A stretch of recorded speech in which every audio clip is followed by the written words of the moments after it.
So another of the strands of my life tying themselves in all kinds of beautiful knots today. My pleasure to introduce Karen Diamond. We go back quite a long way, and lovely to see you working in this area, Karen, and looking forward to this very much. Thank you.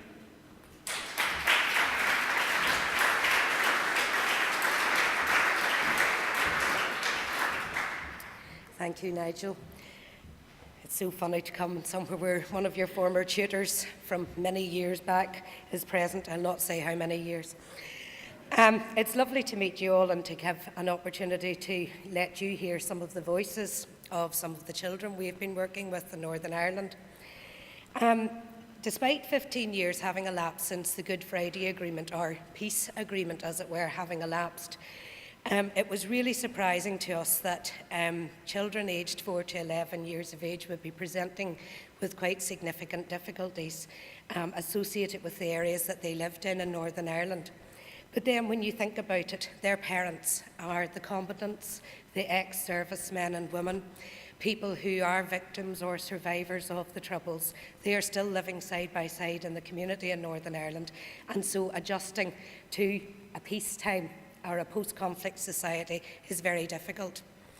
And the CODA music therapy service that we provided initially set out to work with, as we thought it would be, adult victims and survivors, the physically injured, those who'd been bereaved. But very quickly it became apparent that the children of those people were the more important ones to try and fix it for the next generation rather than keeping this cycle going.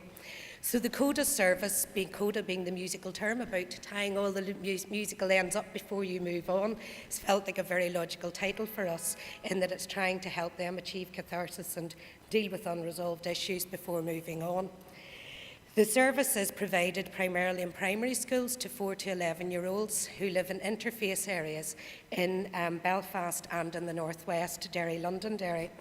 It is also during the summertime we work with community programmes who are working with victims groups in the community in Northern Ireland, but again, that work is with children. So, as I say, a very limited age group who we work with, but nonetheless a very important age group if we are going to achieve change. So what is an interface area? It is a single identity area. It is either an area where bricks and mortar and steel separate communities. They will either be Protestant unionist communities or Catholic nationalist communities. They are very isolated. They saw some of the most horrific violence of the conflict that we had. And as a result of that, even to today, they still want to stay within those areas. That is a very modern housing development in one of those photographs. It was built 4 years ago. So there's no wanting to move out of your area. There is a fear of what is outside of there. When you go to your GP, it is in your area. We even have a ridiculous situation where we have separate leisure centres for one community and the other because people are scared to leave their area or to go somewhere where there may be a threat or they sense some threat. We even have a park which has a peace wall down the middle of it to divide and keep people safe. And it's also, as you'll see, one of the photographs is a gate, which these gates tend to be open during the daytime for people to maybe walk in and out of, but the road is physically closed.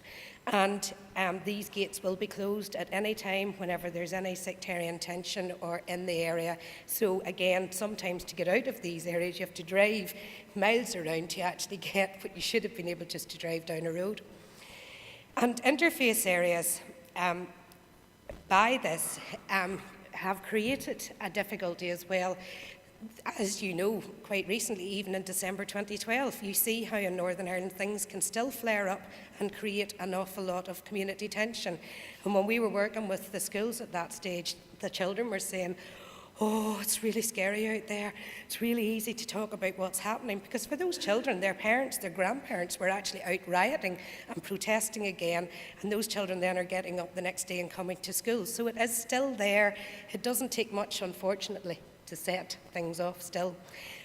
But it is important that we have this magical space, this really potent thing that we can use that is highly flexible and allows children to express what is really, really difficult. If you're living in an area where there's third, fourth generation unemployment, the educational attainment is really low, engagement with education is really low, parents don't want to come into school, they don't want to hear sometimes about what is difficult, and it is very, very difficult to actually stimulate those children, their minds. But what a marvellous, potent way we have of doing that through using music. So rather than focus on any of the theoretical aspects, I will leave that to the venerable scientists. I am not one today. I wanted to let you hear the voices of some of the children. What we found when we were doing our work was that improvisation, which is a very much the central tenet of music therapy, improvisation is very natural, it occurs where people make music, it's very spontaneous. These children found it exceptionally difficult, in fact impossible, to improvise. And there was this fear nearly of letting go, and it was the sluggish versus the ADHD. We had the sluggish, those who were absolutely reluctant to lift a beat or to get involved, to initiate playing, to those, the other ones, who we couldn't get to stop sometimes. But it was play music that actually blocked you out and that you didn't have any way of interacting or engaging with them. So we found that we needed to use very structured activities, and now it starts and then it ends, and this is what we're going to do. And then we found that we thought, well, we'll try some songwriting. And but again, to start songwriting out of the blue was just very, very difficult. So we had to go to what was on their iPods and use that as the framework for actually what they could build their songs upon. And I'm going to let you hear two songs which were written by a little girl called Grace. Grace is 11 years of age, living in an interface area.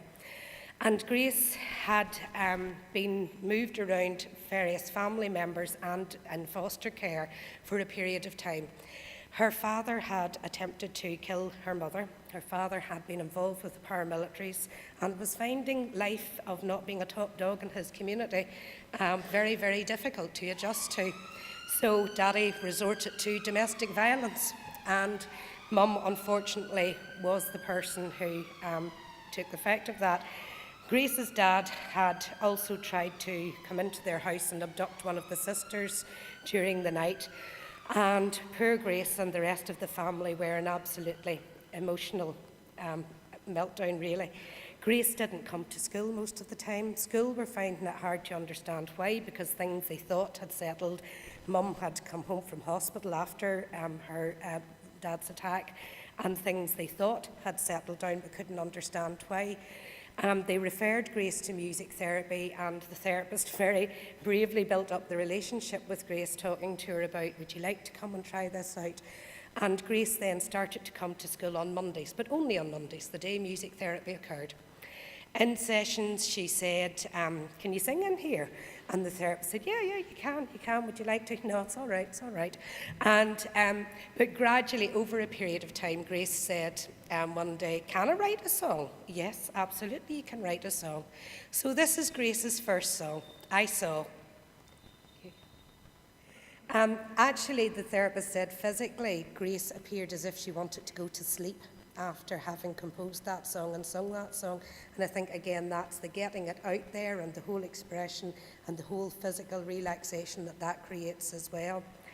Grace then asked, over the next few weeks, started to express more interest in writing more songs about herself, and went on to the next week, or a few weeks later, to create Cry.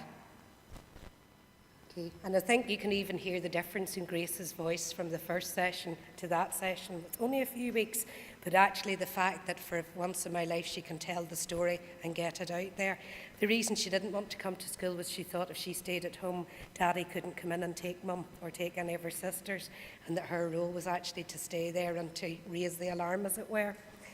Her mum reported then, we've a lovely follow-up service with this where we actually meet the parents sometimes as well to let them know what's happening in sessions or if they have any questions. And Mum reported that Grace arrived home with the CD, ran into the room, said, listen, put it on, ran out of the room and left Mum to sit and listen to the song.